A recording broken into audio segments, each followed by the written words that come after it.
to the sea for fishing, and we go back to the lagoon side for fishing. So farming is our major occupation we have in the village. My name is Alhaji Sultan Bello from Ileke village. We have been here for the past 700 years ago. So we have been living comfortably. We don't have problems whatsoever.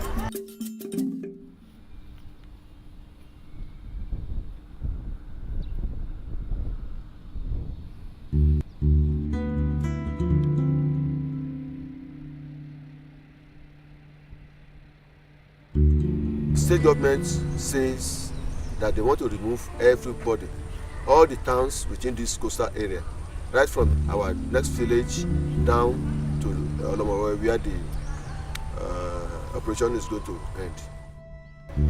end. We heard into the news that the government have already occupied this area. They said they want to use it for the Lekki Free Trade Zone.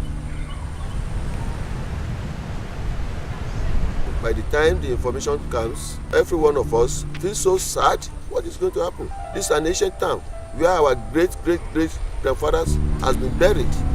You doesn't have any other home. You don't have any other place to go. The education of our children will be paralyzed.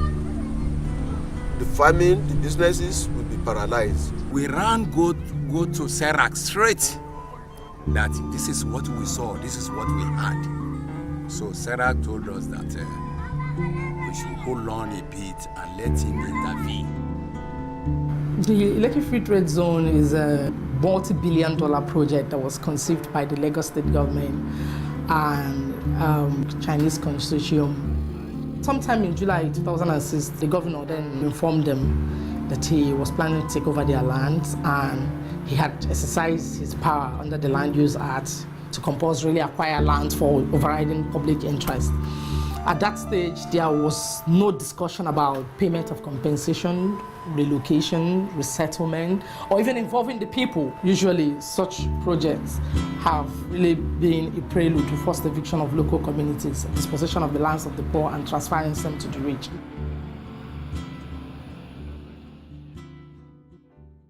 Pentele, pentele, oh, oh, oh, pentele. My name is Adeyemo Thompson. I am the Deputy Managing Director of the Lekki Free Zone Development Company, which is entrusted with the development of the first phase of the Lekki Free Zone. At the time I came in 2006, I came in to meet a letter from SERAC, which was representing the communities, 9 communities which were within the first phase of the zone. And initially we thought they were raising some kind of problems for us, because we sort of got the idea, that impression that the villagers didn't want to be displaced. SERAC's role at that point was to help these communities to organize themselves and to lead a dialogue with the state, to compel the state to come to the table and have the sort of conversation that the law, I think, required. We entered into negotiations with SERAC, Mr. Felix Smoker and his team. And we found out subsequently that they were just out to safeguard and protect the interests of the villagers who were going to be displaced.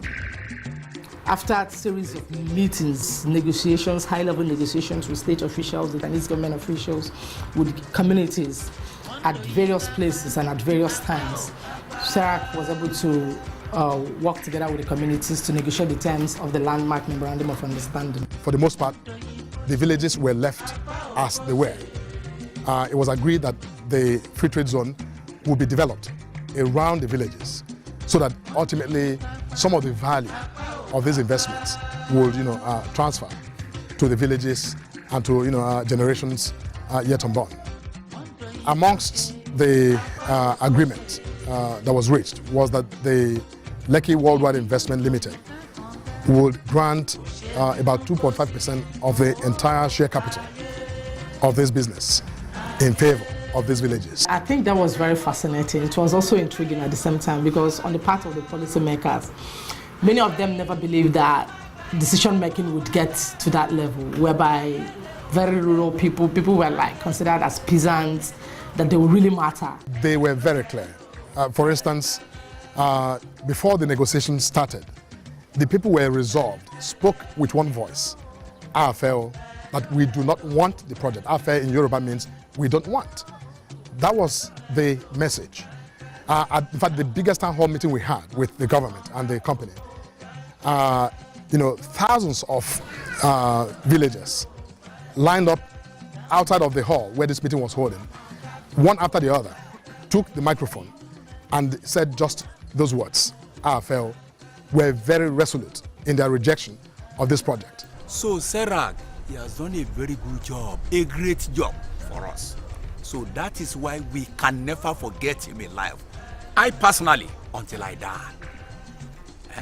If I die, I know my children will be here. So without SERAC, we should have get away from this village.